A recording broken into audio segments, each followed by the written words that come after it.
I'd like to call to order the reorganization meeting for 2026 of the Crowdy Beach Land Use Board, January 8th, 2026. Please rise for the pledge of allegiance. I pledge allegiance to the flag of the United States of America and to the republic for which it stands, one nation, under God, indivisible, with liberty and justice for all.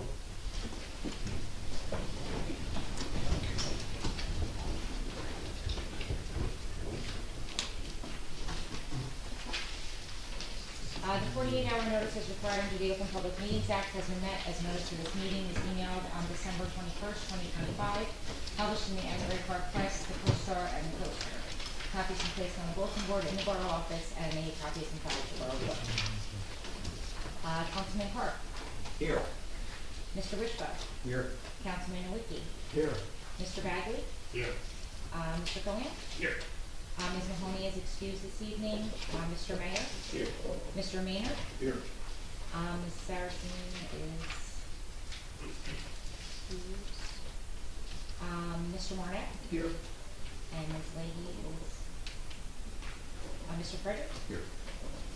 And Mr. West. Here. And also present this evening is Anne Marie Rizzuto, our board attorney. Gerald Frieda has retired. And now we have Michael Shafai, our board engineer, and Christine Bell, our board planner.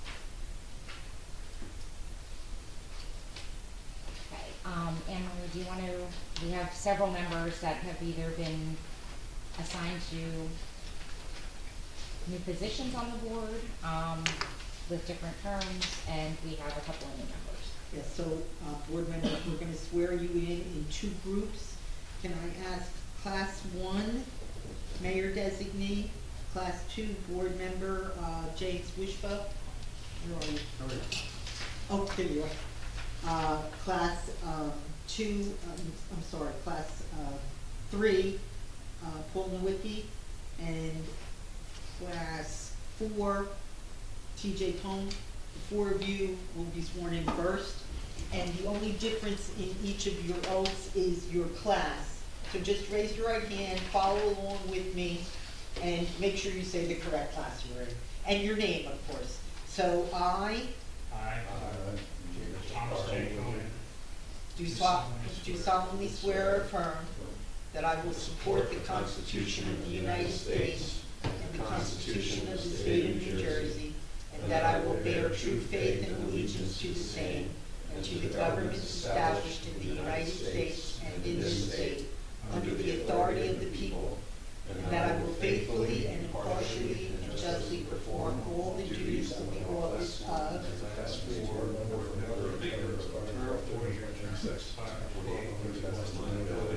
Help me God. So help me God.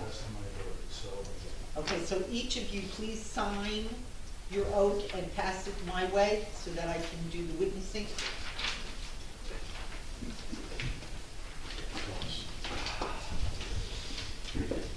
Thank you. And then the remainder are the alternates. Donald Warnett, Victoria Lee, she's not here. James Frederick, and Robert West. So again, follow along, say your name, say your alternate number when you come up. I do solemnly swear or affirm that I will support the Constitution of the United States and the Constitution of the State of New Jersey, and that I will bear true faith and allegiance to the same and to the governments established in the United States and in this state, under the authority of the people, and that I will faithfully, impartially, and justly perform all of the duties of the office as an alternate one board member with a 2-year term expiring 12/31/2027, according to the best of my ability, so help me God. And then if each of you can please sign that and forward the signed ones over to me. Yeah. One minute. Perfect. Thank you so much.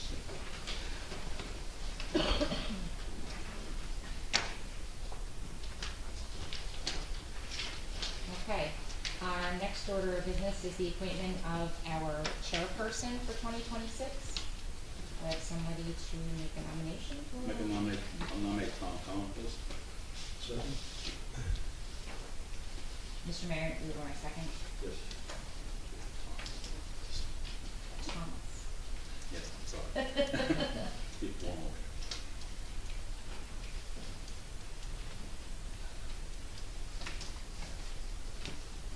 Councilman Clark.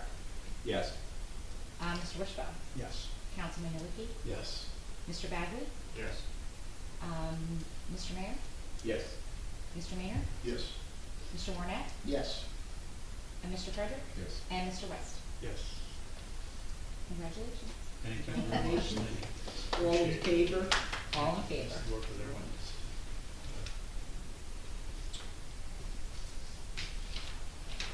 Okay, next is a nomination for vice chairperson. I'd like to nominate Dennis Mayor to fill the vice chair seat. Second? Who is my second?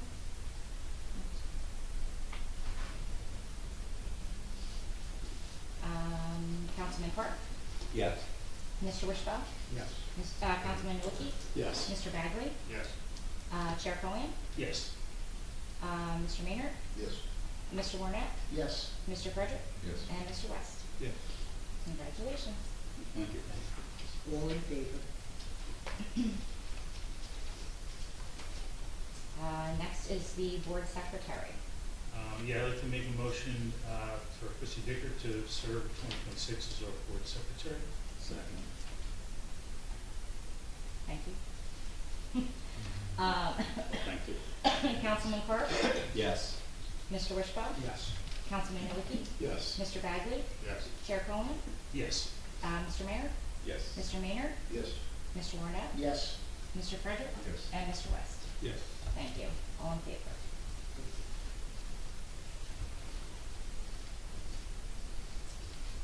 And next we need, for those who reviewed the RFQs that were submitted to the clerk on October 29th, 2025, for board attorney for 2026. Make a motion, we have, bring back Anne Marie Rizzuto for 2026 as our board attorney. Second. Councilman Clark. Yes. Mr. Wishbone. Yes. Councilman Nuwiki. Yes. Mr. Bagley. Yes. Chair Cohen. Yes. Mr. Mayor. Yes. Mr. Maynard. Yes. Mr. Warnett. Yes. Mr. Frederick. Yes. And Mr. West. Yes. Thank you. All in favor. Next is our board engineer. I'll make a motion that we bring in Michael Sapphire to replace the long-standing Terry Frieda. It's big shoes, Big but shoes. I'd like to make that motion. Second. Councilman Quirk, Yes. Mr. Wishbone, Yes. Councilman Awukie, Yes. Mr. Bagley, Yes. Chair Cohen, Yes. Mr. Mayor, Yes. Mr. Maynard, Yes.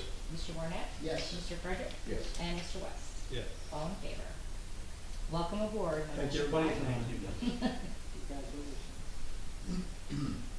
And next is our board planner. I'd like to make a motion that Christine Delp continue 2026 as our board planner. Second.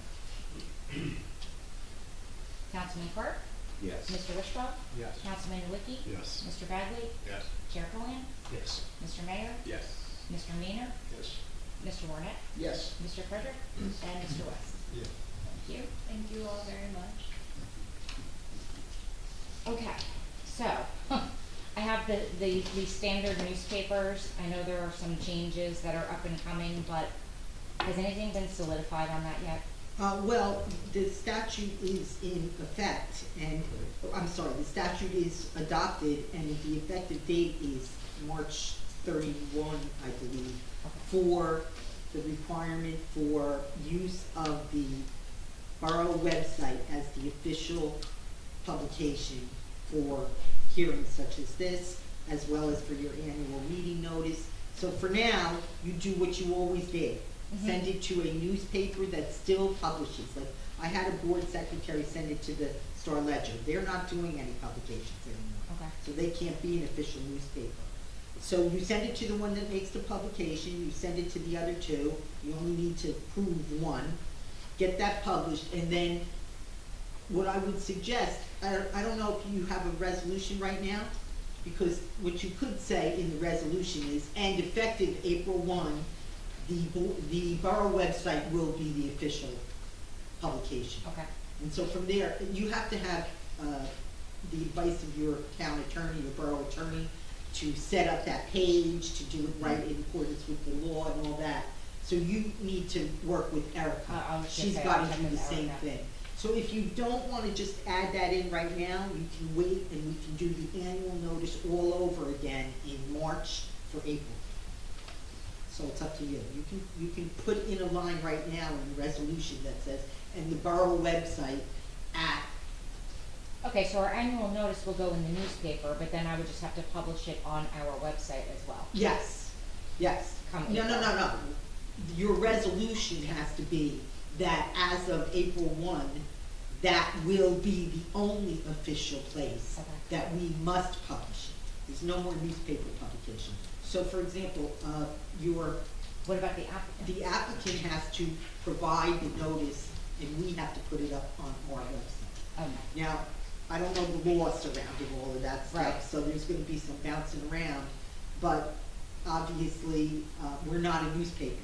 We didn't sit there and do proofs like Right. they do and all, so Right. we'll have to figure that out. We'll probably get guidance from the local finance board, we haven't gotten that yet. That's what I'm afraid of, so that's what I'm saying. So for now, we'll Just do adopt what the you're doing. resolution with the 3 newspapers that we have used in Yeah. the past. Yeah, and I'm hoping And that. as of April 1, I'll Yeah, I change the think language in it's there. either March 31 or April 1, I just, am not sure. Okay. So I think we should get guidance. If we get guidance from the local finance board, which is who would handle that guidance, Mhm. I'm sure you'll get it, but I'll get it. Christine will probably get it, just make sure you get a copy of it. Okay. I'd like So to- in the meantime. In the meantime, yeah, I'll make a motion that the Asbury Park Press, the Co-Star, and the Coaster newspaper will be our legal notice postings for 2026. Second. Second.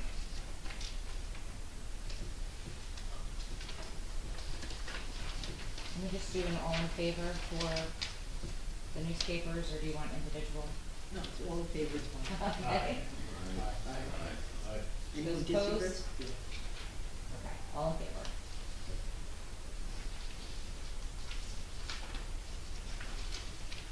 The meeting dates are here for 2026. Do we have any comments or opposition on that? If not, I'll make a motion that we approve the dates listed on the agenda. I'll move it. All in favor? Aye. Those opposed? All in favor.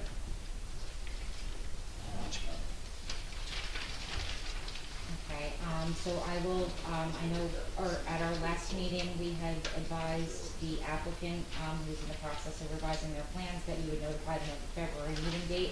I will notify Mr. Asadi, so if they're gonna be ready, that they'll need to renotice for that date. Right, and that will be the second hearing. You know, second hearing on the agenda when you do that.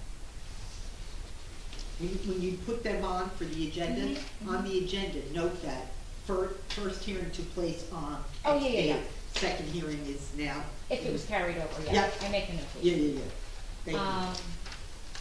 And I think that's it as far as our reorganization business, so I would just need a motion to close the reorganization meeting and a motion to open our regular meeting. Make a motion, we close the reorganization meeting for 2026 and. Second. Who was my second? Okay, all in favor? Aye. Thank you.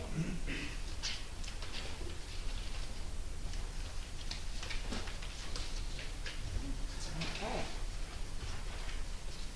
So I'd like to call to order the regular meeting of the Bradley Beach Land Use Board for January 8th, 2026. Advise for the pledge of allegiance.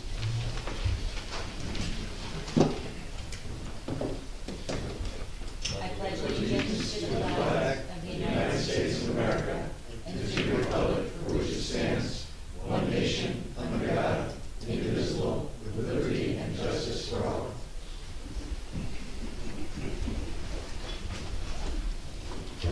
48-hour notice as required under the Open Public Meetings Act has been met as notice that this meeting was emailed on December 21st, 2025, published in the Asbury Park Press, the Co-Star, and Poster. A copy has been placed on the bulletin board in the Borough office, and a copy has been filed with the Borough Clerk. Councilman Clark. Here. Mr. Wishfeld. Here. Councilman Nowicki. Here. Mr. Bagley. Here. Chair Coleman. Here. Ms. Mahoney is excused this evening. Mr. Mayor. Here. Mr. Maynard. Here. Ms. Saracine is excused this evening. Mr. Barnett. Here.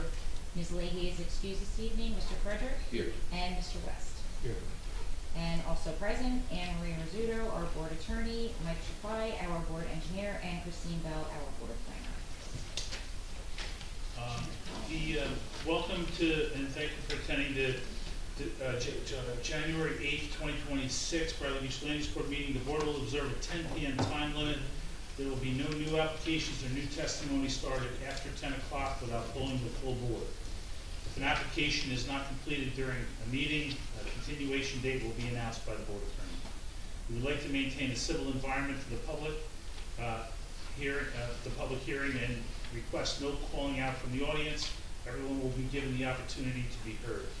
After the board and its professional staff have completed asking questions of a witness, the meeting will be opened up to the public to ask questions of that witness.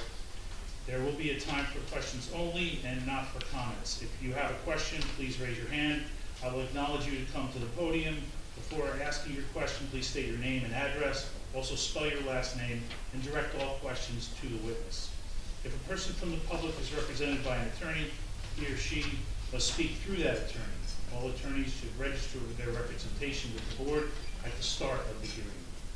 After the board and its professionals have finished questioning the applicant and before the board takes action on an application, I will open the meeting to the public for comments. This will be a time to speak on the application. The same procedure I previously described for the questions is to be followed by all members of the public who wish to make a comment, and they will be sworn in by the board attorney. Please be aware the applicant and attorney have the right to cross-examine any members of the public who make comments. Written statements or letters from individuals who are not present, petitions, or speaking on anyone's behalf are not allowable under NJSA 40:55D-10D. Written statements from the public cannot be accepted as they cannot be cross-examined. Public participation in this meeting will assist the board in making decisions. We hope that the public hearing and your attendance at this will be a rewarding experience for all, and thank you for participating. Thank you. Our next order of business is the approval and adoption of meeting minutes from the regular meeting of December 18th, 2025. Make a motion for approval. Second. Who's my second, Mr. Bagley? Okay.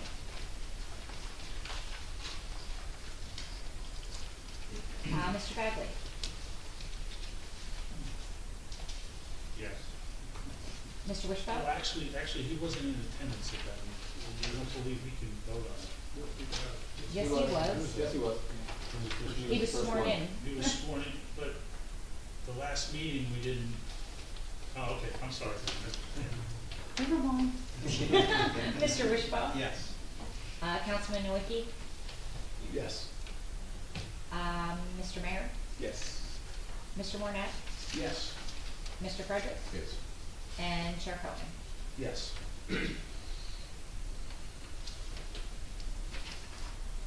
Okay, and then we have, our resolution that was carried over from our last meeting, that was an approval of both variances for an addition to a single-family dwelling, Russell Kurtz, block 57, lot 4, 615 Fifth Avenue. Can I have one of those members that are eligible to make the motion? Make a motion for approval.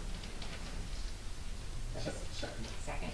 I'm sorry, before you take the roll, board members, I had to make a revision on this afternoon because I put in a variance that they didn't need for parking. I don't know why I put that in, so I removed that variance. The two variances that we are granting in this matter is height at 36.25 and a side yard variance in the upper level, the upper addition, at 2.06 feet. Those are the two variants. So I had to change the chart in effect, is what I'm talking about.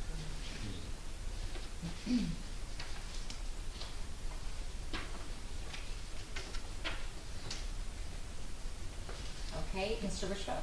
Yes. Mr. Maynard? Yes. Councilman Nowicki? Yes. Mr. Frederick? Yes. Mr. Mayor? Yes. And Chair Cohen? Yes. Thank you. Next, we have a consistency determination.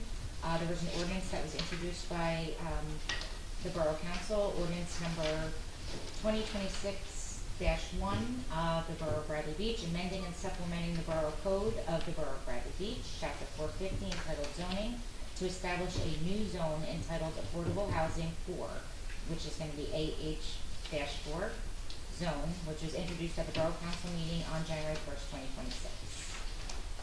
Christine, do you want to? Sure, so, I reviewed the, ordinance and found it to be consistent with the borough's master plan. This ordinance, as the title states, establishes a new zone to allow for, affordable housing in a particular area, affordable inclusionary housing in a particular area of the borough. In particular, the 2018 Master Plan Reexamination Report recommended that the borough should continue to seek compliance with its affordable housing obligations through the development of updated housing element and fair share plans through future affordable housing rounds. This new zone is a direct result of the borough's participation in the court-led settlement process for the fourth round of affordable housing obligations, and it will be incorporated into the fourth round housing element as a mechanism to address the borough's third round obligation, actually, but it'll be incorporated into the housing element, which is an element of the master plan, and therefore it is consistent with the master plan. The only, I mean, I understand this was part of a settlement, and it was a settlement that we did need because the units will be assisting us in round 4. But my only concern really was the parking, since the master plan has, very specific comments about parking in certain areas of town are deficient, and then we're allowing new development with less parking than is required under the RESA standard. So this is just a one-off for this property based on the settlement? So the zoning is specific to the area included in the zone.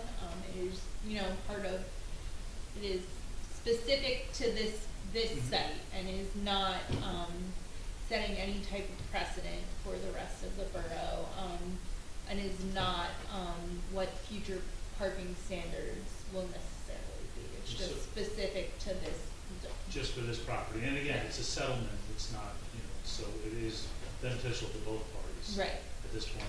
I just wanna make sure like AH1, H2, and H3 will still be under the RISA standards. Is that? I don't know what Okay. those, No, okay. what those ordinances have been drafted as, but, the standards in this zone are specific to Yeah, this just for zone. this project. Yes. Okay, great.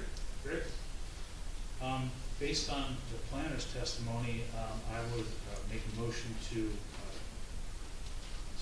confirm that this is consistent with the master plan of the Borough of Beverly Beach. And this change is beneficial because we do, it does get us closer to our goal of meeting our affordable housing requirements for the state of New Jersey. Second. I would second Mr. Maynard? Mr. Bagley? that. Mr. Wishko? Yes. Councilman Nulicki? Yes. Councilman Park? Yes. Mr. Warner? Yes. Mr. Frederick? Yes. Mr. West? Yes. Mr. Mayor? Yes. And Chair Cohen? Yes. Thank you. Okay, and last but not least, we have one application under consideration this evening. It's LUD 23/01. Use and bulk variances for proposed demolition of an existing garage and construction of a new two-story accessory structure with two-car garage. Jefferson Berry, Block 85, Lot 5, 423.5 Monmouth Avenue. Applicants proposing to demolish the existing rear yard detached garage and construct a new two-story garage apartment with 2 internal parking spaces and a gravel driveway containing 2 additional parking spaces. The applicant requires variances as it relates to the garage apartment, which is not permitted on lots under 7,500 square feet. Lot coverage, driveway material, and other existing conditions described in the board planner and engineer's report. The applicant is represented by Richard B. Stone, Esquire. Hello, Mr. Stone. Hello, Ms. Dicker. I'm Richard Stone, for those who don't know me. It's always a pleasure coming back to Bradley Beach for a few reasons. For those who care, I've been the board attorney for about 30 years. It's hard to believe that this is my 55th year of law practice, and I still do night meetings, which I can't figure out why, but here I am. Anyhow, I want to wish you all a happy new year. I always thank Christy. She's always helpful to all of our applications, and certainly an indispensable element coming here tonight. So, Mr. Chairman, congratulations to you on the appointment. Everybody else that has been sworn in. It's always an honor to be part of a board, but in particular Bradley Beach. So I'm privileged tonight to represent the Berries. Some of you may or may not know them. They own 423.5 Monmouth Avenue. That's block 85, lot 5. It's an R1 zone. The application ordinarily would be pretty straightforward. However, having been board attorney, I'm sensitive to the issues dealing with garage living space. And in order to convince the board, persuade you to allow them to expand some of their living space, I have brought multiple experts here that will testify and welcome any of the questions that are asked of them. If I may, Mr. Stone? Yes. The council representatives are gonna. Because we leave do the have a room use right now, variance involved, so we have to Because being that this excuse is a our. use variance, they cannot participate. So who came from? That would be Mr. Carp, the mayor's designee, and Mr. Noe. Okay, but I guess you knew that before going in, right? Well, it's a Correct. use variance. Yeah, yes. Yeah, Okay. so They'll be leaving the for the room. record, Yeah. the 2 council members, one who is the mayor's designee and one who is the class 2 member, are going to recuse under the law. They do not participate in use variance applications. So thank you very much, gentlemen. And you can come back, but I think we finished all our business for tonight. Thank you. Thank you. I am correct, though, that we have a full contingent of board members, am I right? Well, no, we have 3 members out, so let's do a little count here. We have Let's do 7, count. we have 7. We have 7. 7? You have 8. Oh, 8, I'm sorry. Mr. West, what are you doing sitting way back there? Oh, Okay. Okay, so we're gonna move down, because like, falling, my papers are falling all over the place. You prefer to swear in all of the experts at the same time? Yes, and then if you don't need to have all of them testify, it's fine. Okay, so just let you know that my experts tonight will be Allison Corcoran. Ms. Corcoran is a planner. Larry Murphy, who is our engineer. We also have an architect, Joseph Bataro. I don't know whether or not he's testified before, but I can represent to you that Allison Corcoran and Larry Murphy have qualified Thank you, Jen. before this board. So, They're prepared to qualify in any event. Yeah, as long as he's licensed, that would be fine. Will the experts come up to be sworn, please?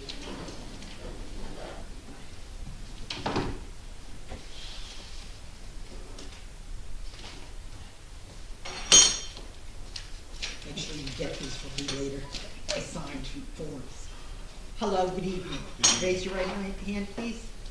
Do you swear to tell the truth, the whole truth, and nothing but the truth, so help you God? Yes, thank you. Who are you using first, sir? Well, I'll tell you what I'm gonna do. I'm gonna do something to expedite it a little bit. Let's qualify each one of them now. We're going to do it at that time. No, I prefer that you qualify them when you call them. Okay, but I'm gonna call Mr. Murphy first. Okay. That makes sense, because in case you don't bring any close to that. Okay. Or whatever. Will you state your full name Lawrence Gerard Murphy III, and your business or occupation, Mr. Murphy? civil engineer, licensed professional engineer in the state of New Jersey. I've been qualified multiple times throughout the I want you state. to speak up a little bit. I've been qualified multiple times throughout the state. My license is current. Let's talk about that for a while. Have you ever been qualified here? Have you testified here before? Yes. Okay. And when you say you've been qualified in other states, have you also testified in any, or participated in any civil litigation? I have. And as part of your expertise, what kind of work do you do in addition to what you do before the boards? I generally do site plan engineering, forensic engineering, and development of residential and commercial sites. Are you a planner? I do provide planning testimony, but I'm not a licensed planner. And tonight you're not providing or providing information. We have Ms. Corcoran, she's our planner, all right? Correct. Okay, so let's start off by describing the subject property.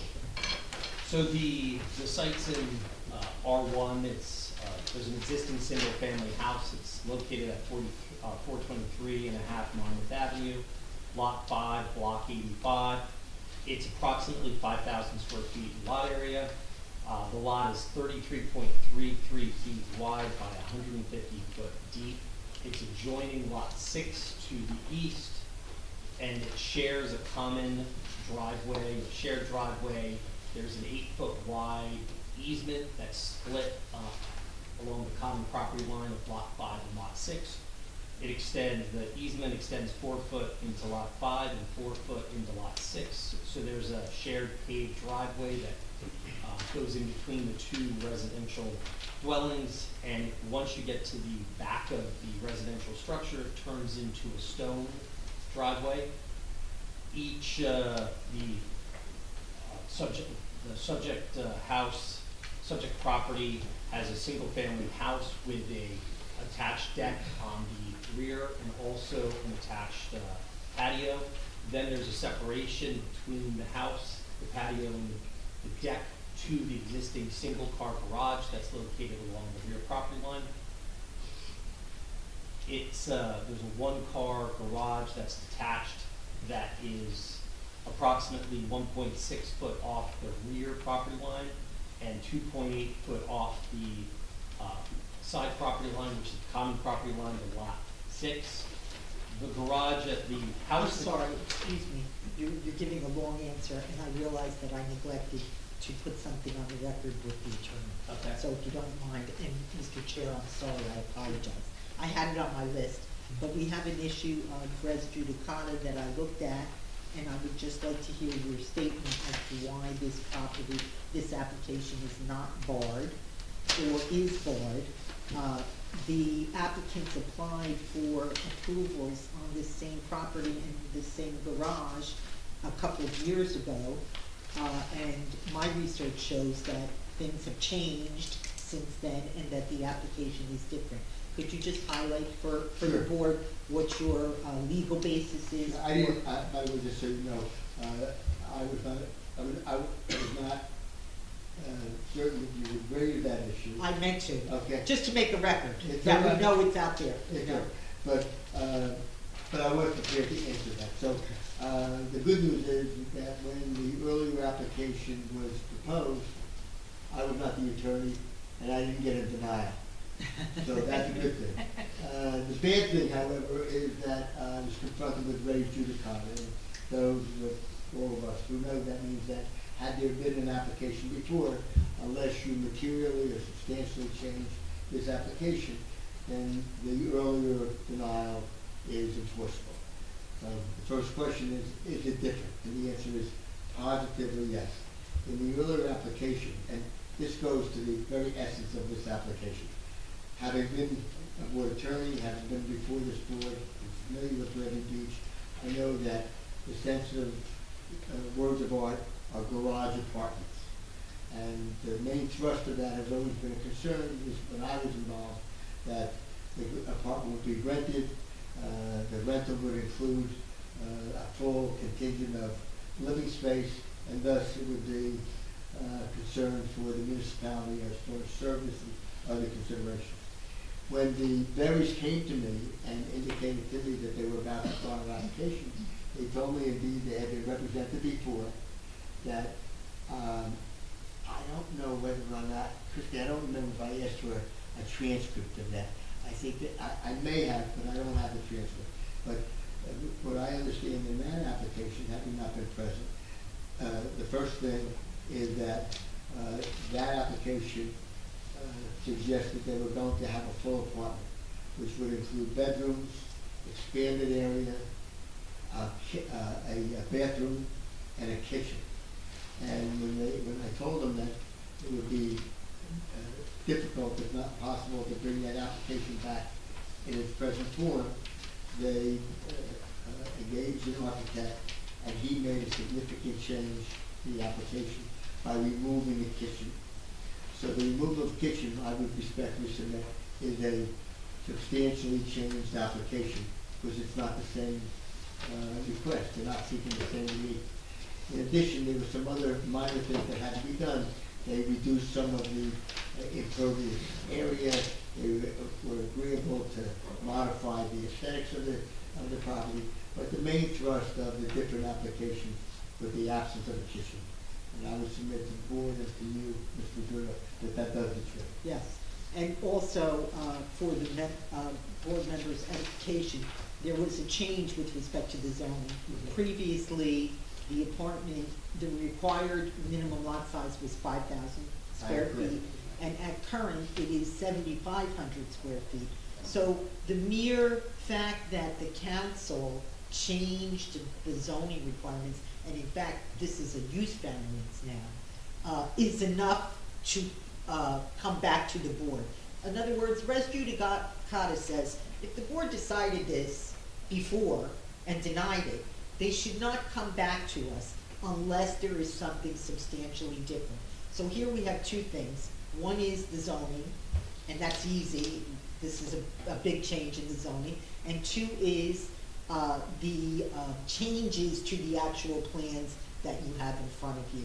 So I did review the prior file. I don't have a transcript, but I did review the prior application, and I think there was a transcript. I seem to remember something, or maybe it's the resolution I that think it was the read through. resolution, yeah. There was a resolution in the past, and there are differences in the construction. So you're conceding that you have the right to be here, no res judicata. I need you to concede that. Yes, I'm conceding that, and that we do have a change in the zone for this use variance. So- And I appreciate your comments. Had I known that that was going to be an issue, I would have prepared a little brief for you as well. Yeah, You- well, you saved me a little time. I did the work before, and I just wanted to put it on the record.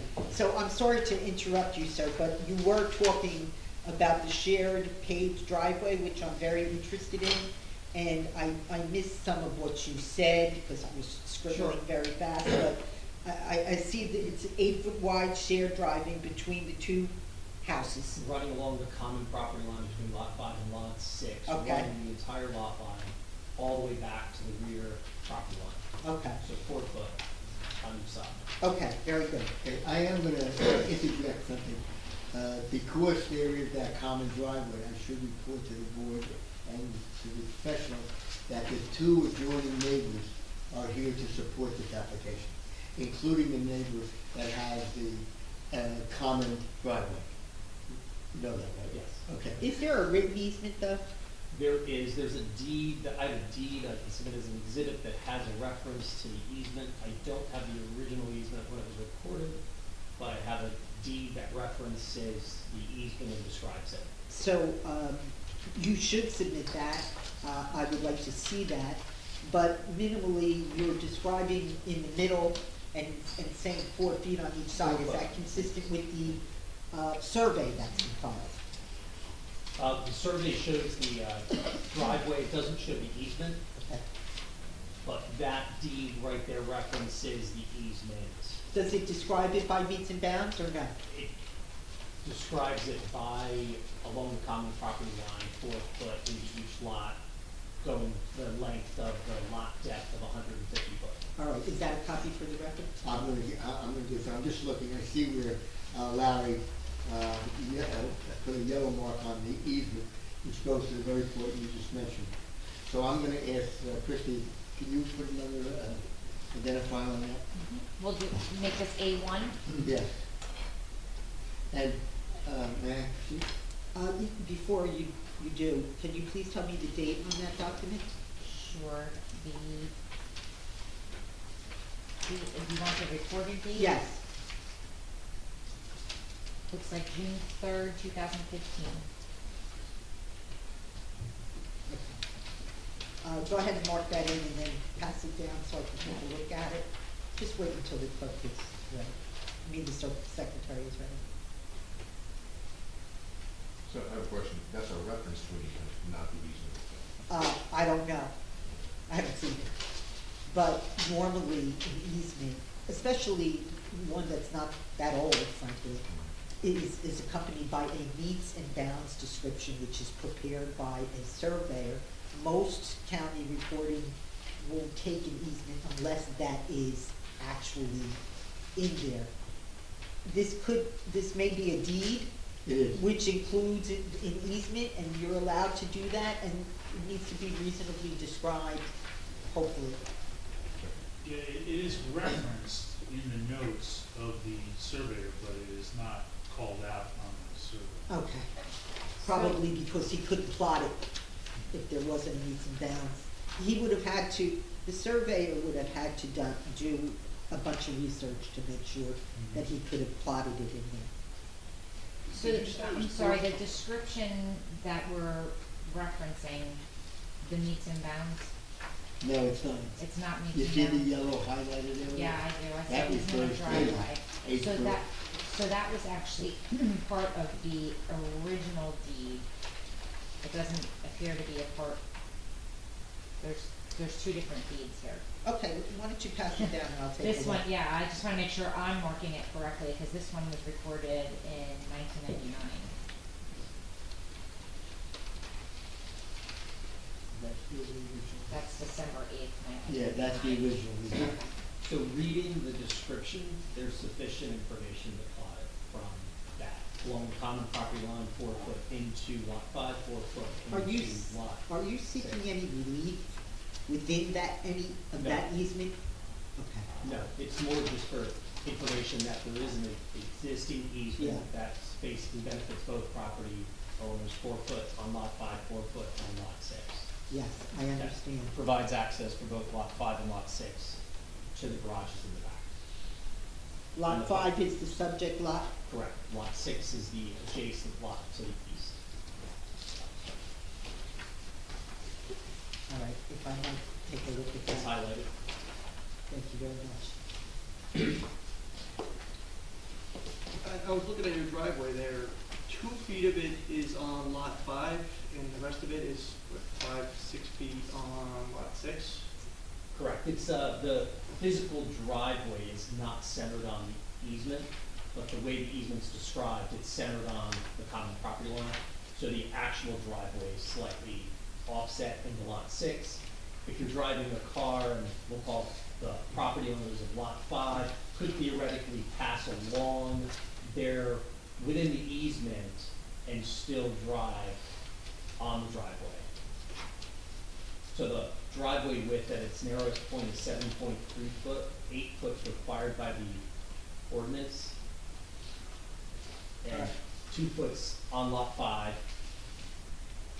Okay, so if I might make a record on this, Mr. Chair, this is not really an appropriate exhibit, and it does not appear to be an appropriate representation of what we need for easements when we ask for easements to be submitted with application. So I'm just gonna make a record. Exhibit A1 is marked with today's date. It has not been put into evidence at this moment. It is 4 pages. The first page is called a deed, and it is made on November 30, 1999. It is in deed book page 5884, I'm sorry, deed book 5884, page 966. It says that this deed is a total of 4 pages. However, it does not appear that the pages attached to A1 are actually the 4 pages for this deed. So we have somewhat of a problem. But again, for the record, it is from Dorothy Venturo to Barbara O'Connell, and it is for 423 Monmouth, 423 1.5 Monmouth Avenue in Bradley Beach. May I interrupt you for a second? No, I need to complete this for the record, and then I'll consider whatever it is you want me to look at. The next page is an amended Schedule A, and it also appears to be part of the 1999 deed, because it says that the description in amended Schedule A, which is a meets and bounds description, is made from a survey dated November 5, 1999. So there is a meets and bounds.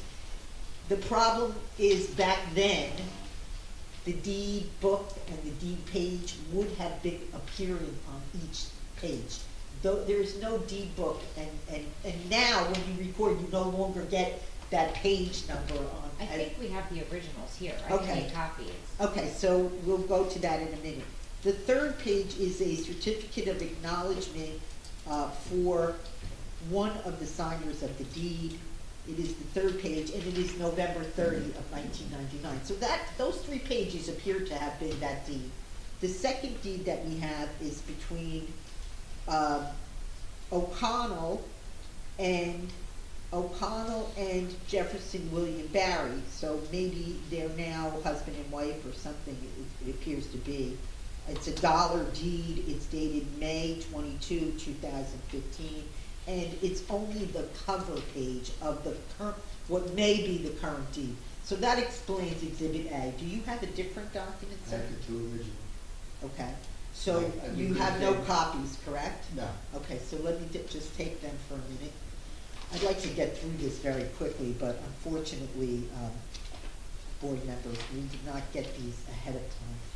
So, I am looking at an original recorded deed from recorded December 8, 1999. It is dated November 30th, 1999. So it appears to be a match to A1. It is, even though the recording county says there are a total of 4 pages, it only appears to be, well, maybe there is 4 pages because there's a handwritten back page here. Anyway, amended Schedule A on this deed, let me see if it matches what we have in A1. It seems that we have the same amended schedule. So we do not need this You don't need We what? have this page. So this is the original deed dated November 30th, recorded December 8th, 1999. It has 1, 2, 3, and 4 original pages. You need the original as part of the record? No, because Exhibit A has the first 3 pages of that. I'm So taking that's the- fine. I'm taking the original one back. Very good. Now, this second document, I'm not sure why we got this, but let me just look at it.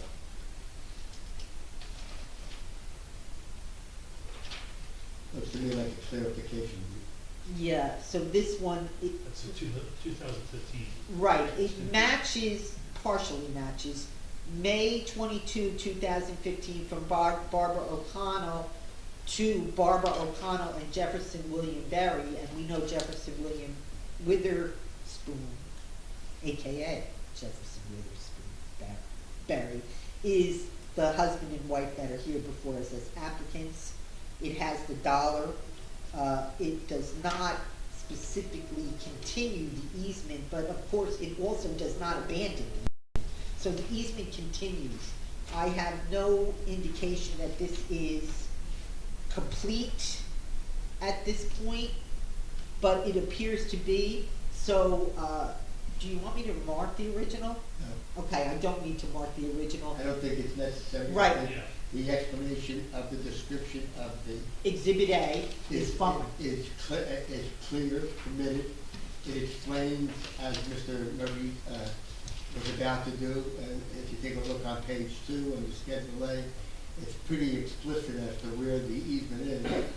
And frankly, since I don't think that's a relevant issue before the board on this application, other than knowing there's a common Yeah, driveway. there is a common driveway, but my question, Mr. Murphy, is like, you're saying it's not in the correct location and it is more on one property than the other?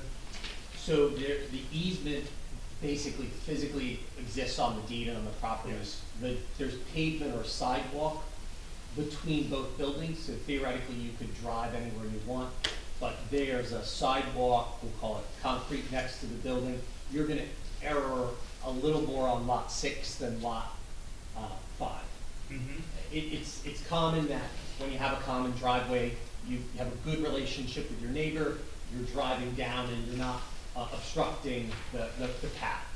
So it's And not, you're not blocking the and driveway. you're not blocking the Sure. driveway, I so mean, it, as I look at this survey that was submitted from Blue March Associates dated March 27, 2025, where it says asphalt drive, I mean, I don't have a scaler with me, but it appears that 2/3 of this are on lot 6 and possibly 1/3 are on lot 5. I would agree. Okay. I was just, yeah, I'm not sorry to interrupt. It looks like you have bollards and utilities located inside the easement too. So I know you said you could drive a car through it, but it looks like you have obstructions. There's a gas meter on the right side so bollards were installed at the, protect the gas meter. Yeah.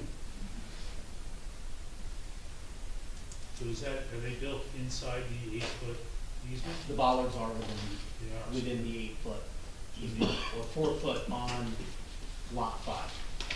Yeah. So we're kind of asking a lot of the people on lot 6, because now we're gonna increase the utilization. This really doesn't function very well. I think when the original easement was granted, likely the agreement between both parties were, we're gonna share the driveway and share the existing asphalt that's on the property, and we're gonna go back and forth. And they asked a surveyor to basically memorialize it. And the average person, layperson, doesn't understand where the easement goes. But the intent of the easement is to share a common driveway. Mhm. And that common driveway is serving its purpose, whether it's in its exact location or not. But so, in my opinion, if a future buyer purchases lot 6 and says, I'm gonna hold you to the 4-foot easement, it doesn't appear that you're really gonna be able to get a car through there without moving the gas meter. In my opinion, you can get a car if you're holding to the right side and westerly side of the asphalt, and you're driving, you can drive within the easement as long as you're holding tight to the westerly sidewalk line. Mhm. So that's a sidewalk there called out, It's concrete concrete. walk, right just to the It's concrete, left yeah. of the bollards, okay, so You theoretically could drive you on would it. have to drive on that. You could drive on it if you were trying to center your car. My opinion is you could get the car outside of the bollards and down the driveway. Mhm. But now, we're gonna be increasing the trips to get to this new building? I don't think you're increasing the number, you're not increasing the number of trips because you're not changing the use. It's still a single-family house. But we're here for an annex building, it's not a single-family house. It is a single-family house with living quarters above the garage. It's not a garage apartment. We're not asking for a garage apartment, so there's a distinction. So this garage is going to have, it's going to be a two-car garage with living space above with a bathroom. That's going to be used as additional living quarters for the principal resident, for family members to, occupy that space. So it's not going to be rented to somebody for the summer. It's not going to be rented out. So you're not going to have additional trips. But there are additional bedrooms. There are And, additional bedrooms. I think, so this is kind of tricky, right, because we don't really contemplate buildings that just have bedrooms and a bathroom and don't have, a kitchen in them, but, we have seen a case similar to this before. We considered it a second principal building, because, a hotel doesn't have a, kitchen in each bedroom either. And while you may not be having a separate dwelling space, you are increasing, the number of people that can stay on the property, and that certainly isn't to say you could rent out, a bedroom and a bathroom. You don't have to have a kitchen for a rental, The people. intent is not to rent it out as an apartment, and the applicant would be willing to stipulate as that they wouldn't rent it out, put it in the deed, that you couldn't rent it out, And I think this, just for your benefit, this board was not favorable to just increasing the bedroom count of, a principal dwelling in the past by having a separate building with just some bedrooms in it, because that kind of, we felt, was kind of a workaround of, the intent of the zoning ordinance in the requirement. I'd like to address that. You mind if I address Sure. that? So that sounds rather negative to me, and it was anticipated, but if as part of an approval, the applicant was willing to include in the resolution a prohibition against renting, which would of course run with the land, and use it merely for their own family purposes, would that satisfy you with the planner, or that wouldn't satisfy you? It doesn't It address the doesn't. concern. Right, and it would need to satisfy the board. No, but they're gonna listen, the board is certainly going to listen to the recommendations of a professional. And it seems like your recommendation is that under no circumstance can this property have a second dwelling with an additional bedroom, with a bathroom, with no kitchen. Is that your recommendation to the board? You're here tonight to put a I'm case here, in but- front of you, you're the in one front that- of us, and, Yeah, but provide you're the one the, that you offered an opinion in which it was, you're guiding the board, as I have, and your suggestion is that this board has never accepted this application. Now, that Okay, is, so- yes, that is correct. Mr. Stone, I just, this is a matter of depth, since you're getting a little very specific here. How would you describe this dwelling? Is it a garage apartment? it is not. Is it a bedroom? It's a What- bedroom. Does the town allow bedrooms on second properties, as far as you allow garage apartments? That's the crux of the There's matter. no prohibition in your ordinance. Well- There's no, Mr. Mayor, there's no prohibition in your ordinance prohibiting a bedroom over a garage. Now, what we've done is we wanted to raise the existing structure.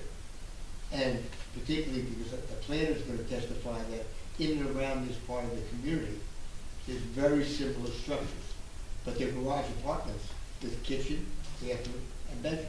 Traditional garage apartments. I wouldn't disagree with that. That's a Right, garage. right. That's a classic definition of a garage apartment. But when you eliminate the kitchen, it's no longer a garage apartment, particularly if the applicant is inclined to create a running with the land prohibition about renting it. So now it's accessory structure. Simple. Well, no, what they could do, but they don't want to do, if they marry up the second structure, which is very difficult on this site, we've looked at it, and put a breezeway. They had a garage with a breezeway, with a bedroom and a bathroom. And then it would be part of the principal structure, and you Of would course. have to follow all the setbacks and requirements for the principal structure. And actually, that, what you just described, Mr. Stone, was seen in this Form 4 and was denied by this board before I was ever on. So, that concept was utilized unsuccessfully in front of this. Well, it depends upon each board, each application floors, rises and floors on its own. So you have to take a look at whether or not the property could even be configured that way reasonably in order to determine whether or not the bulk variance could be approved. But here, what you're doing, I'm not suggesting that you prejudge this application, because I know better. I know this board wouldn't do that. But with the planner's opinion, I'm suggesting that this board does not look kindly upon this type of an application. Or should I stop now, or should I No. proceed? No, if I might, Mr. Stone, you're gonna have your planner testify, and then yeah. we'll be able to ask her questions. So, I still wanna get back to my circulation question. I do have a question too about that as well. Okay. So, no, we're not going to prejudge, and I'm sure Ms. Bell isn't stating an opinion without hearing from your planner as well. Well, I understand, Let me so. make the record. No, Let no, me make no, the record. no, no, no, She you're did- interrupting me, No, sir. but I wanna- Sir, you're interrupting me. Please wait till I'm done. Ms. Bell, what Ms. Bell is saying is, without a kitchen, we are allowing a second structure on the property when two structures aren't supposed to be on the property. Either it's an accessory structure or it's not. Either it's a garage apartment, which is permitted, or it's not. So I think that there's a fine line between what you might want to call this, and also that you're, as you said, you're demoing this thing so that the board has a right to consider whether or not you could create an addition to the home for a bedroom versus having something that doesn't fit the definition of garage apartment and therefore shouldn't have the benefits of the smaller setbacks and all that. But rather than belabor the point, let's get on with the application. However, I want to go back to this A1 document and your testimony about the driveway and the chair's question about circulation. I know that this is not a partial anymore. You've convinced me by looking at the original of the November 30th, 1999 deed, that we have the deed in front of us. And the problem that I have with it, and I want to ask that your clients would comply with this if we need to, but I don't see that this is actually recorded in the deed for lot 6. This deed and this easement is on lot 5. It does apply to lot 6. Maybe because of the, Are you looking at the deed from 1999? yes. Well. So on the first page, it says, the land is now designated as lot 5, right? And then in the amended Schedule A, it probably includes some meets and bounds that applies to lot 6. However, nowhere does it say that this applies to both lot 5 and lot 6. And to resolve that, we probably should look at what the current lot 6 deed says. Maybe there's an easement in there too, a cross easement. Likely there is. Right. Basically, Or you fix- providing a copy of the deed of lot 6 to Yeah. provide that proof. Or you just redo it or sign something new that applies to both lot 5 and lot 6. And that does not answer the chair's question at this current time. But obviously, one of the things that I would say, Mr. Stone, is assuming there is approval at some point, we should definitely require that there be an appropriate recording between lot 5 and lot 6 of this easement, whatever it may be. Can I respond? Yes, So, from my title knowledge, and you sound knowledgeable as well. yeah, The probabilities are that there is a cross-access easement, which is probably recorded as part of a clarification deed, maybe in the same year of 2015, in which it references that which is covered on lot 6. However, in order to short circuit this issue, I would represent that as a condition of approval, we would certainly be able to address the issue of the cross-access easement in one fashion or another. and that would involve the owners of the other lot. Well, the good news is that Agreed the to owner of that. lot 6 is here and has agreed to do that. Okay, so we can mark that as an appropriate condition, subject to review by our board engineer as to meets and bounds of all engineering, and subject to board attorney making sure that it's a little bit unusual to have. It's not unusual, I mean, people do things and sometimes they're a little sloppy, and they're not a little sloppy. It's difficult to have a cross-access easement that doesn't say cross-access easement. You know, normally you can do that as a separate document, and it applies to lot 5 and it applies to lot 6, and they both sign it. Or you can do it in separate deeds, it's just that we don't have that separate deed. We may find out that it's in there. So we can move on to your questions, sir. Mr. Murphy, do you have a scale on you for this survey here? I did. Okay, I can go grab a scale, a 2-scale survey, so I good, could. that'd be great, thank you.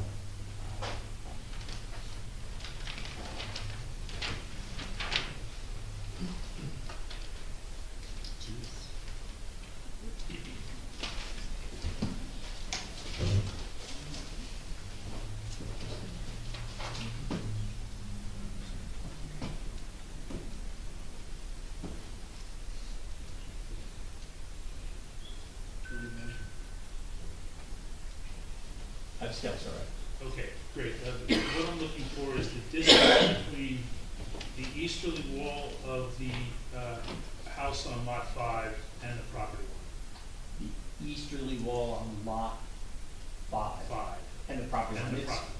It's 4.4 feet. You can see that in the, if you're looking at the survey, it says 4.4 with an arrow. Okay, well, there's a lot of little numbers on here. Wait a minute. So if I may point to that, this will help.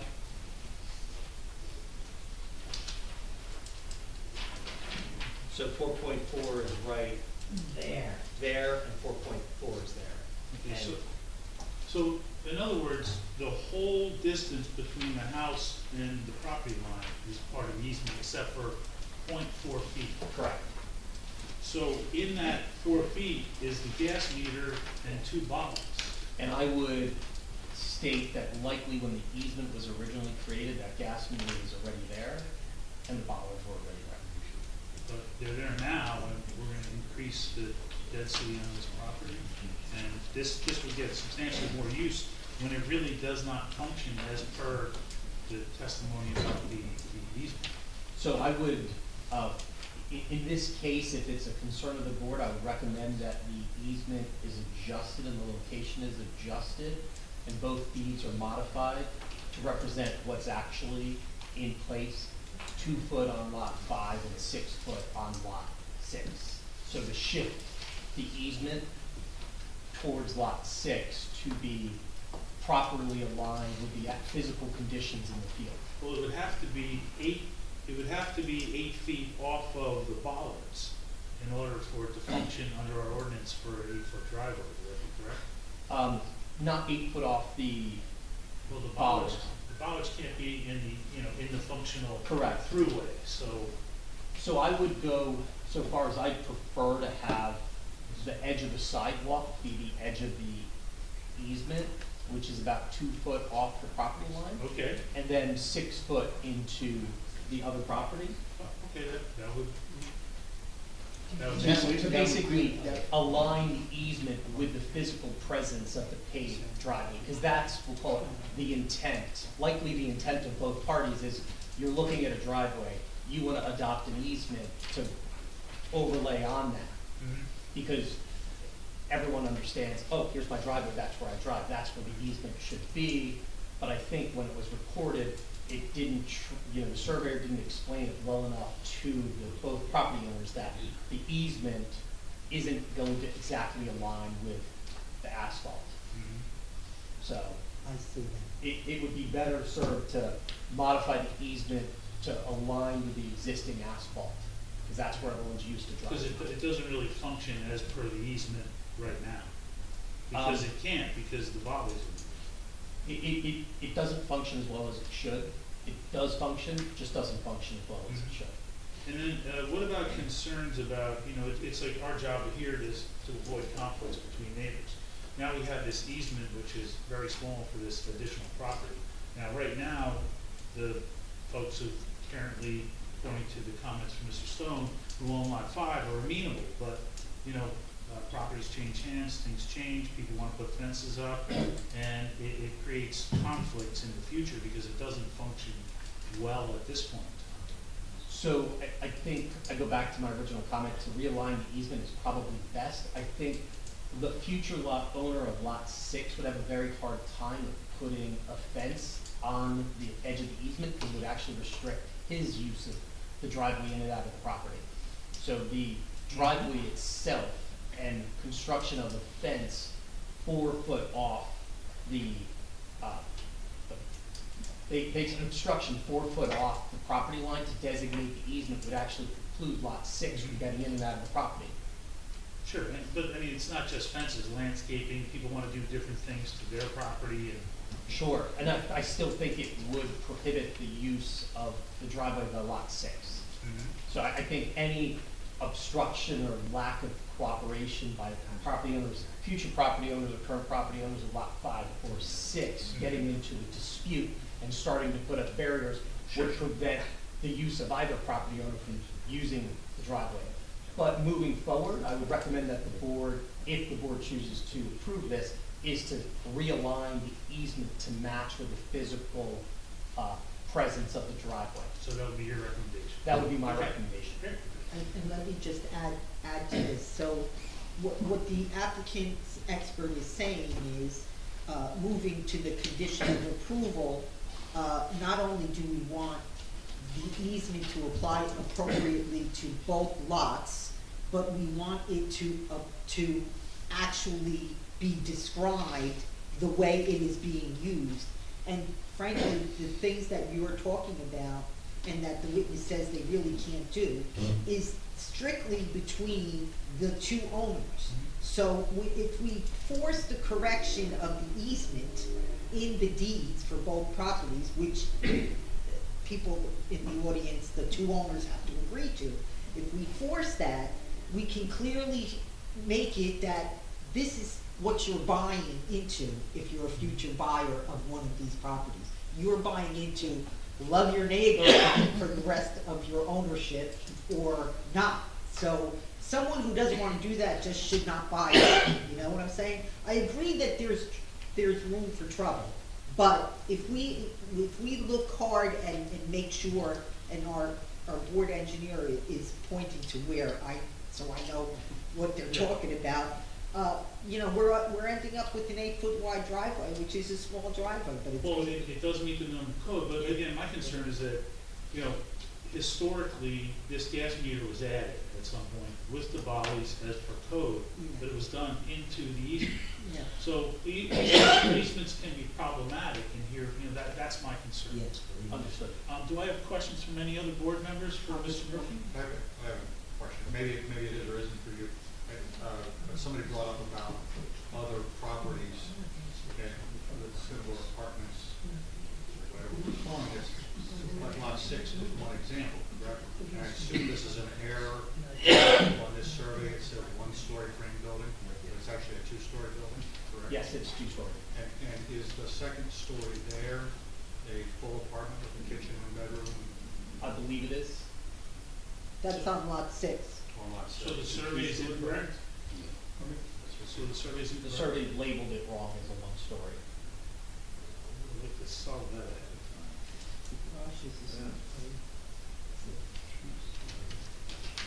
You know, if you were inclined to approve this application, it's also giving you an opportunity to address the issue you just raised. You're correcting a situation that is difficult because of the configuration of the driveway, the ballards, and the disproportionate easement on each property. So if you were to make a condition that we have to redesign the easement, that would correct one thing.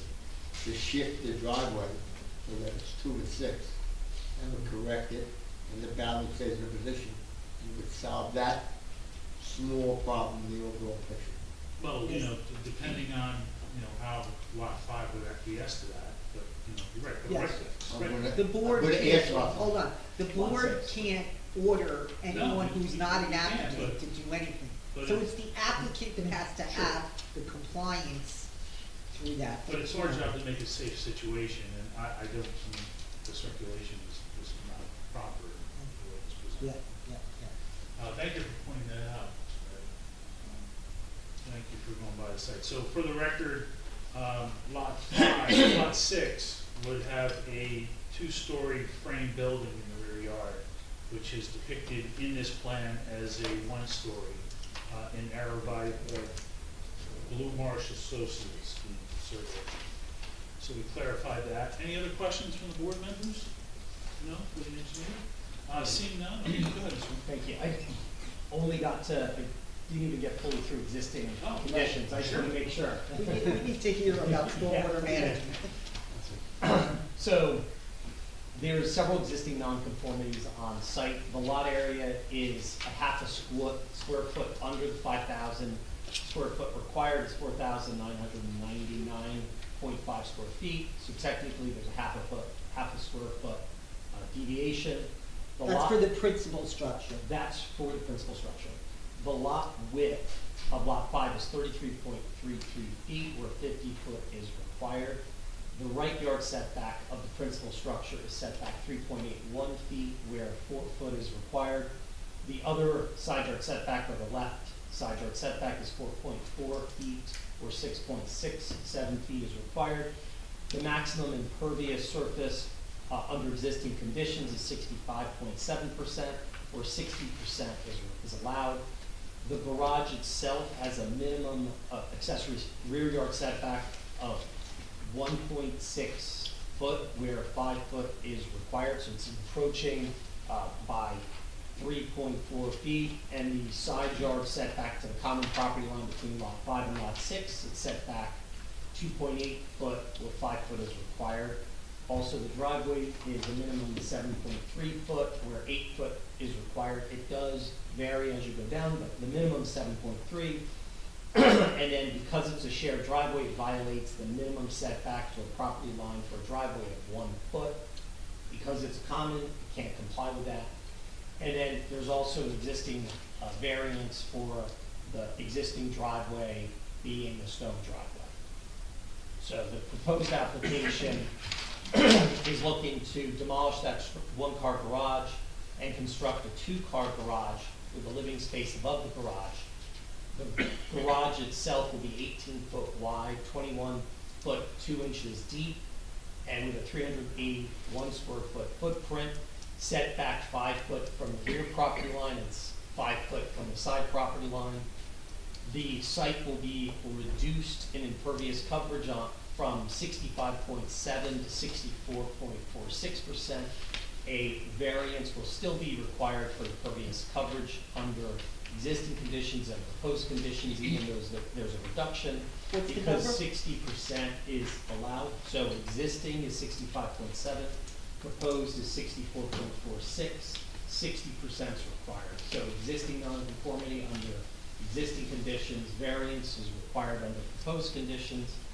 There is a reduction in impervious coverage on site, and we are proposing to maintain the rear driveway as gravel, which is currently there today, and also matches the driveway on lot 6.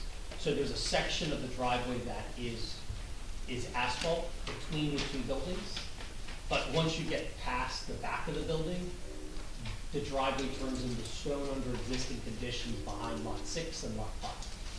Mr. Murphy, in your calcs, are you calculating the stone driveway as impervious? I am. Okay. So if you pave that driveway to comply with the ordinance, it wouldn't change the calculations. The total number of bedrooms are going from 4 to 5. There's 4 in the existing principal dwelling. There's one bedroom over the garage. And we would be eliminating the existing nonconformity of the setback of the garage, existing garage to the rear yard, which is 1.6 feet, and the side yard, which is 2.8. So we'd be eliminating those 2 existing nonconformities and pulling the structure back from lot 6 and the rear yard to comply with the ordinance and meet the 5-foot setback. Currently, cars pull in from Monmouth Avenue Drive through the common driveway and then park off the driveway behind the property. That would continue. The lot 5 would allow 4 parking spaces on site, 2 in the garage and 2 in front of the garage. So to comply with the ordinance, to comply with the easement, you're pulling in straight and backing out straight. What likely happens is that both properties have an understanding that they're able to back out and do a K-turn on their own property, on each other's property, to advance the maneuver and make it a little easier. Physically, it can be accomplished by pulling in through the driveway and then backing out the common driveway. And so that circulation of that K-turn would not just be on this lot, it would be on both lots. It would be on both lots. The driveway, the vehicular maneuvers can be accomplished within the easement. You would be pulling up the driveway into the parking space and then backing out the entire length. Generally, when you have an agreement between a property owner and an easement, you're allowing each other to basically make the K-turn to make it easier. That's what I see when these easements, and in actuality, what happens. So there's what is shown in the easement versus what actually happens. So I have to look at both of them. It can physically be accomplished by backing out. Likely, they're making the K-turn on the property and then driving out forward. And then, sir, if the meets and bounds doesn't include the areas where the K-turn might be accomplished for the easement area. Correct. Would you recommend in the new deeds that you might have to do expanding or making a reference I to would this? make a reference that a K-turn or additional maneuvers are allowed beyond the easement. Because what you're saying is basically the whole property line, the shared property line. No one can put anything in there because people have to It's used for maneuver. Yeah. So And the- that easement actually extends between the 2 garages all the way to the rear property line. I see that. Oh, it does? It does. Currently? Okay. Correct. So it's unnecessary to go past the back of the garage. That's not gonna So you would, if I were to draw the easement from today, I would stop it at the front of the 2 garages because there's no purpose in having the easement go beyond the front of the 2 garages. I understand, and the board isn't gonna opine on any of that. Or the board attorney when you Yeah. review your deeds, but I think the reference and ability, again, we have neighbors that are cooperating with each other, but in the future, we want the one that buys something to know, you can't put, basically, you can put nothing between these two houses for the, almost the entirety of the Correct. shared property. Correct. And generally you can't because there's setbacks for the principal building. Okay, yes, of course, that would need a variance if you did that, okay. I want to make it clear for the board though, you've gone through the list of existing nonconformities. By the application being made, are we reducing the nonconformities? We're eliminating the rear yard setback of the garage structure by bringing it further back from the rear property line, and also eliminating the existing nonconformity of the side yard setback of the garage structure by bringing it further away to eliminate those two existing nonconformities. We're also reducing the max impervious on site slightly. And that's the benefit of the application. Correct. And as a condition of approval, realigning the easement to align with the driveway would also improve. And what Ms. Rizzuto just said about talking about the K-turn, that would be something we'd have to work out between the neighbors. And I would recommend a general reference to a turnaround or an access area to facilitate the turning of the car, which I'm sure occurs today, but just isn't specifically permitted by the easement. I'd like to talk about the parking. The dimensions on this garage are 18 by 21. 18 by 21 too. Okay, and you can fit the two cars in there, because that 18 is to the outside dimension It of the is. structure. You So can. I'm just thinking how. You how these can fit fit two space. cars in. I specifically requested a single car garage because if you have two 8-foot doors, it's really hard to get a car in. But with a single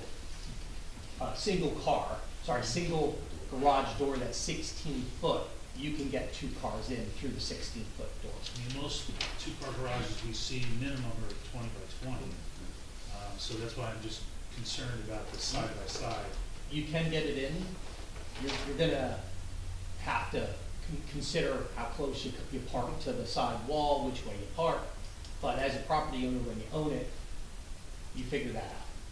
And not everybody has an F-150 or a Hummer that's really wide. So How about the depth of the garage? The stairs go up on the inside? they do. You go in the back door and up, so the depth on the right side of the garage isn't gonna be near that. It's the rear. The steps go up on the rear of the garage. Inside. Inside. So how So do you you're think- shortening the length, the 21.2, you're shortening it to probably 18. Okay, and you think that's good enough for a It garage is. for an automobile? It is. There's no drawing in the architectural plans of the garage, so we can't even determine what's on that level. So the architect is here. I mean, I have a furniture plan, but I don't have a car plan. So if you look at A 1.24, if you have that one, Yep. upper left-hand corner, you can see the stairs at the rear of the living space on the 18-foot wide. Are you looking at what we're looking at? Yeah, but Upper left. what are these other walls here? I should be seeing two cars parked here. If this is called a dimension plan, it's not called a first floor plan. So, The architect is here to can provide testimony. yeah, But if you look at the second floor plan, the stairs at the back of the building go down to the first floor. So the first floor garage plan, I would anticipate, would be open in the front with the stairs in the back. Doesn't show. doesn't show. It doesn't show the Shows first, it doesn't show the garage. No, it shows storage on the right hand side. But if you look at the variance plan, you could see two cars in the garage.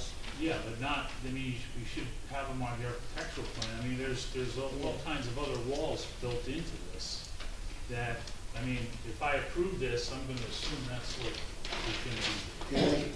Can I suggest that, whenever the architects Sure. come up, we direct those questions to him? Not that, Larry can't answer them, but I think the architect would do a little better. Mr. Saba, do you have any comments on the Uh, parking? yes, actually, I do share your concerns with the driveway width, being less than 18 feet, while you could practically squeeze cars in there. I don't see a lot of people doing that, with the tightness. I also have concerns with how the, westernmost car will be accessing this driveway. The turning radius, it doesn't seem to, work. How do you propose getting this car parked there from this driveway, turn in? Are they doing parallel parking to get up there and turn They're in? doing multiple maneuvers to get to the spot. It just seems like a very tight fit where I can't really see how you get there.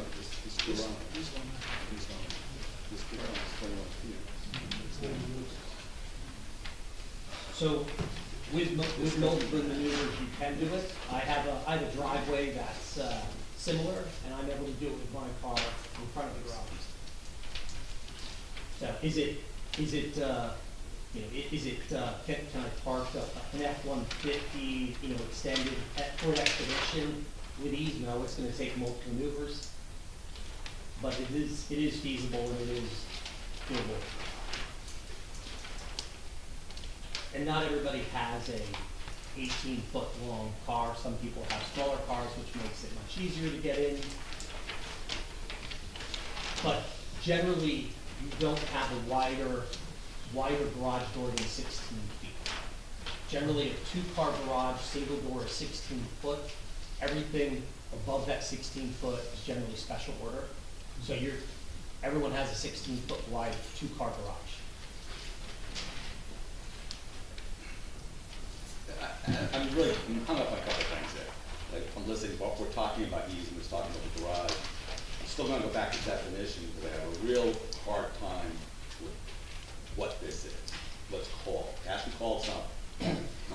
They have to call it something. Extra bedroom. Fine. I got a question for Christine. If it's not allowed by our ordinance, is it prohibited or allowed? Anything that's not specifically permitted is not allowed. So going back to Mr. Stone's comment to me, there's nothing in our ordinance prohibiting second-story bedrooms. Well, there's nothing in our ordinance saying you can't have a second-story bedroom over a garage. So by definition, it's prohibited. Correct. That's what we're coming back around to, because it's either accessory structure, which is 10 by 10, a garage apartment, which is by definition 2-story, 800 some odd square feet, or it's a one-level garage with a roof, not a second, not living space. That's what's by ordinance is allowed. Everything else is prohibited by definition. So what you ask me, that's what I'm saying, what is this called? You're calling it a bedroom over a living space over a garage. That's not defined in our ordinance, so it's prohibited by definition. Well, that is a conundrum, isn't For you. it? Be frank with you. That seems to be a conundrum. Because we haven't even talked about the 7,500 square feet minimum of a lot to build. Well, yeah, that was the change in the ordinance. Well, whether I agree with it or not, that's what it is, and that's what we gotta live with. And that, we haven't even discussed that yet. We're dancing around driveways, K-turns, this, that, and I'm looking at this particular layout, shows two cars in a garage, 21.17 by 18.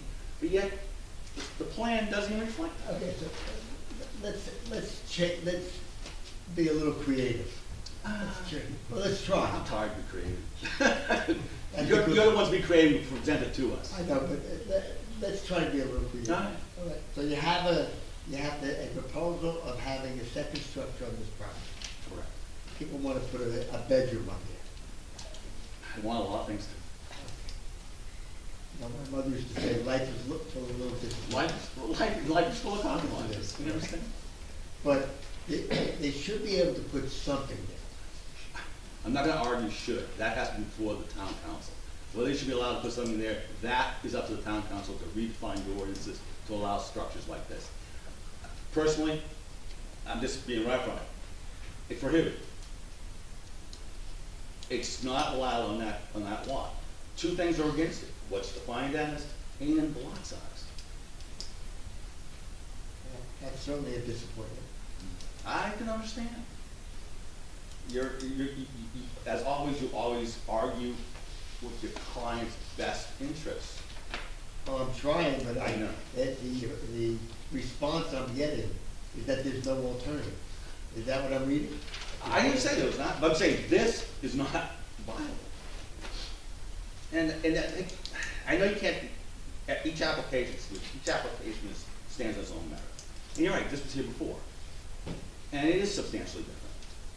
And if correct me if I'm wrong, but I believe the last time there was an extension on the back of the house too, that was taken away from the application. That's really not, doesn't matter for this application. But there were ways, you're right, this property has a bunch of challenges. It's narrow and they want to expand their living space, which is everybody's goal, what they want to do. Yeah, there is ways of getting around it.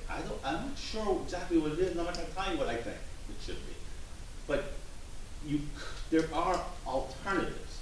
It might require giving up certain things. It might require looking at these easements and other things, parking, how to accomplish that. There's other ways, but also that's dollars and cents. I don't want to spend your client's money. All right, I want to take a 5-minute break. Please.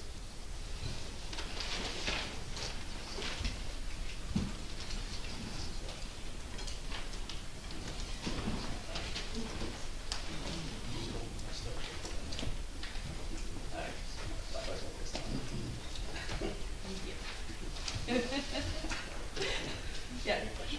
Yeah. Accessory structure.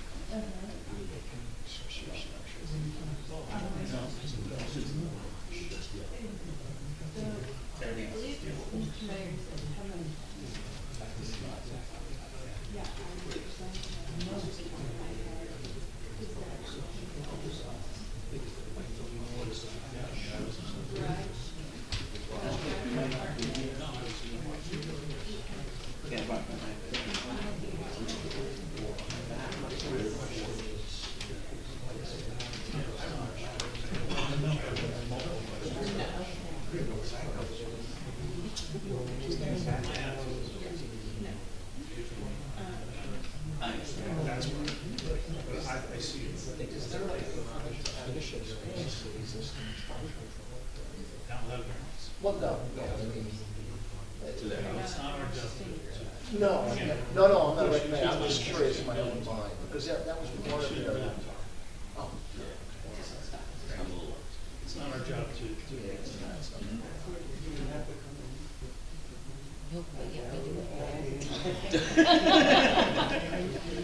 Right? Well, give us 5 foot on that side. No.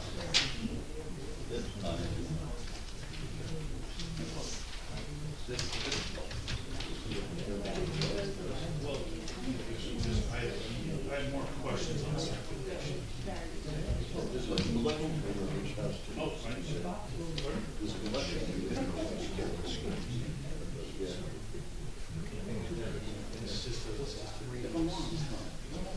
you're a little bit, they're entitled to that, so it's just.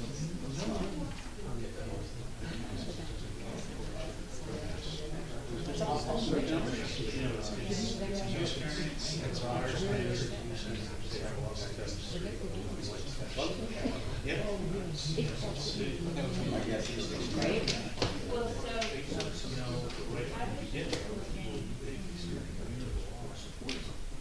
It's a use variance.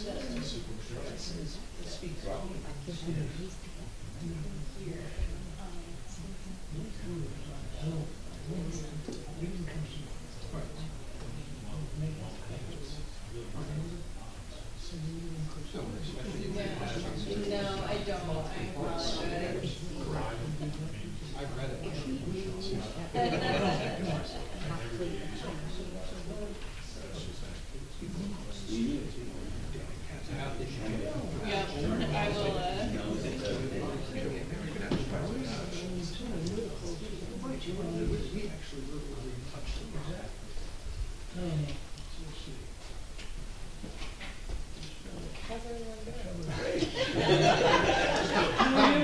Wait, I didn't hear it. We can talk trivia.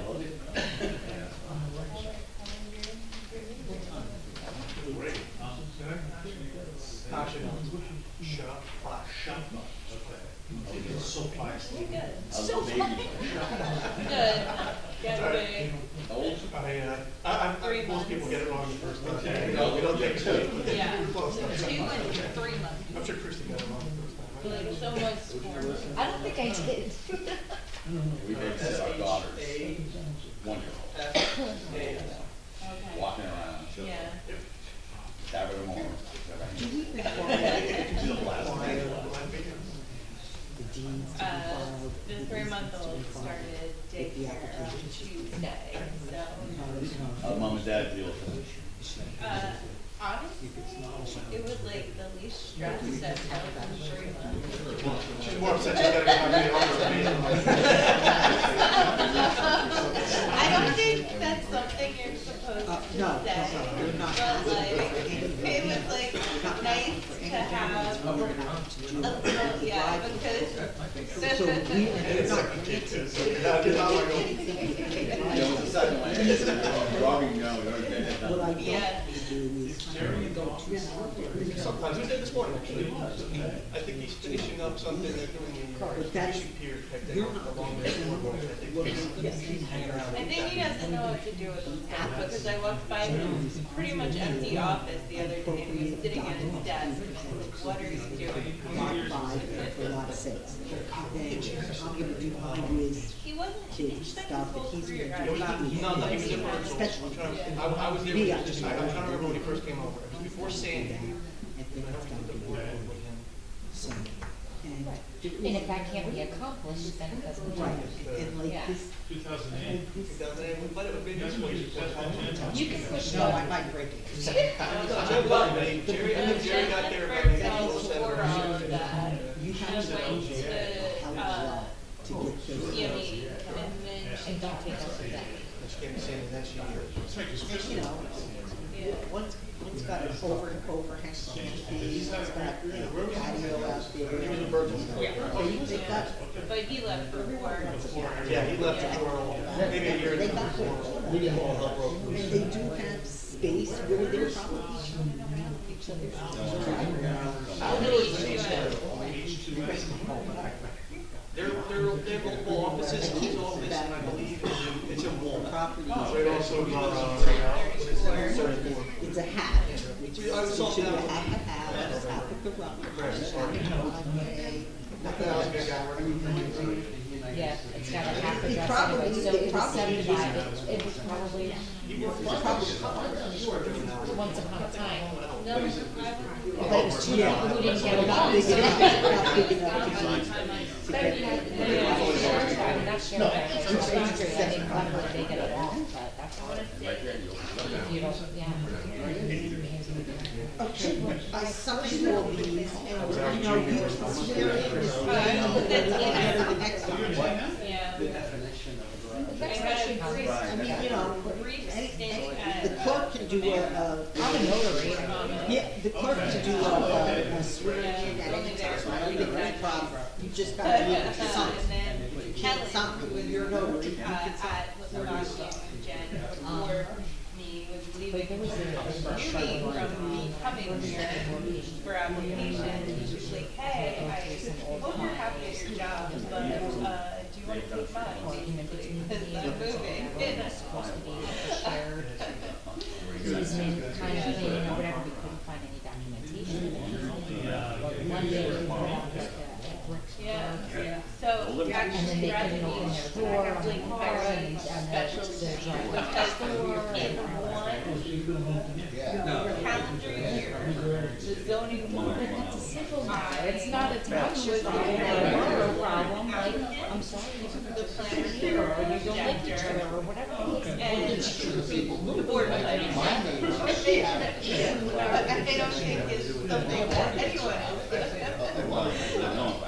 So neither of them stated when he was parked in that slide, just because it's ordinance. Right, so then what are we accomplishing with getting off-street parking? Yeah. Well, nothing. Right, right.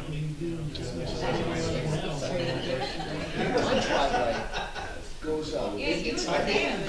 interned with Family Boston. business. I interned with a Baki and When I an Oak opened Grove college, and then my door, I can almost see their house. my father was one of the construction centers. One of my favorite jokes was in college. Almost there. That's the house. It's almost looked at the weekend. But don't. I know that.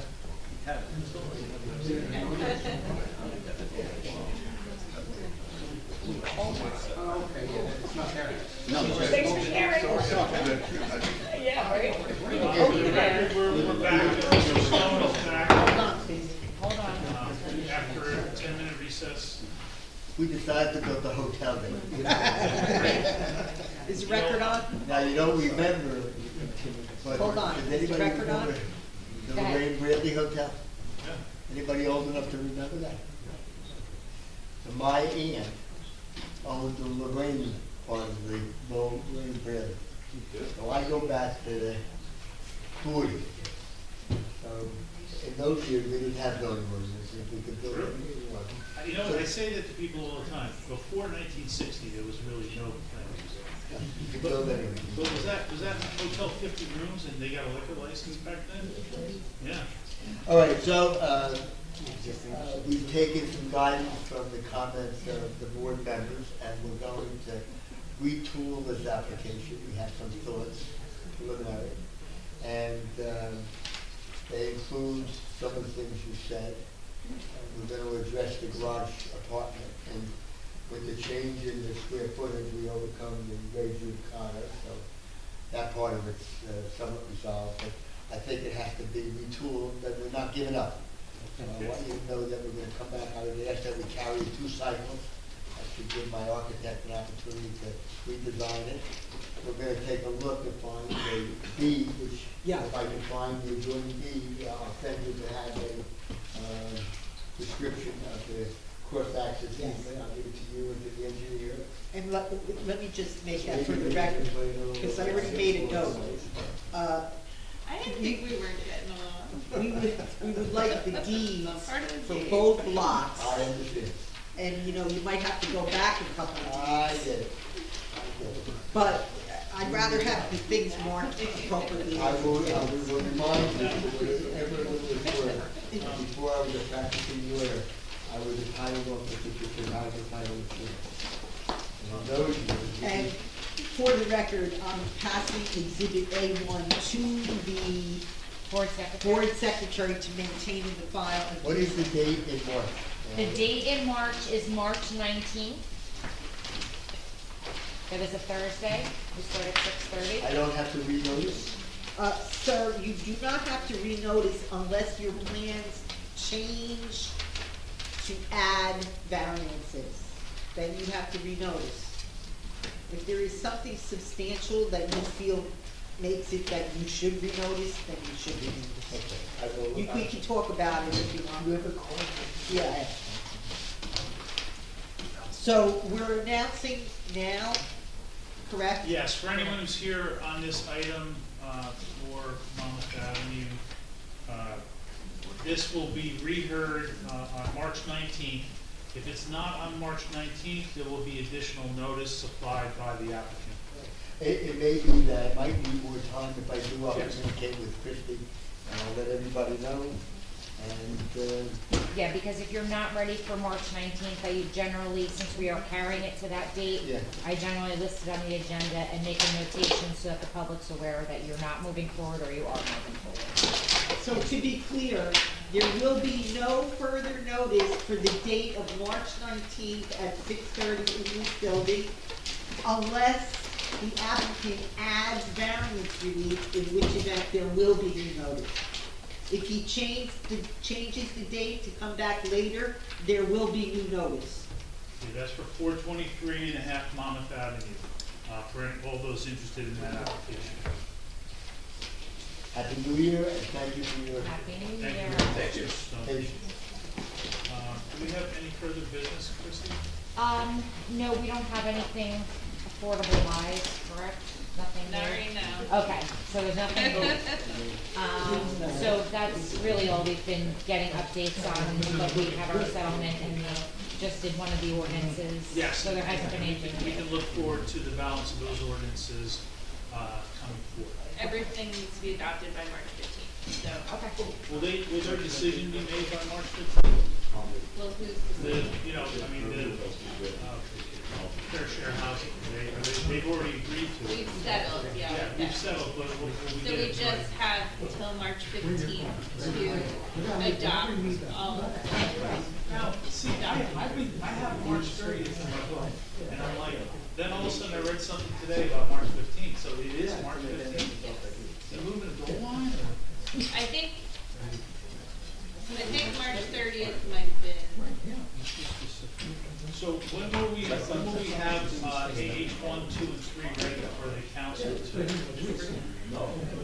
I do not have the answer to that question. I will find out from Jen, let you know. Yeah, if you could let me know, that'd be great, because we want to hit the ground running with the council, so we have time, hopefully at our February meeting, that we can do the consistency review, and that'll time out for March 15th.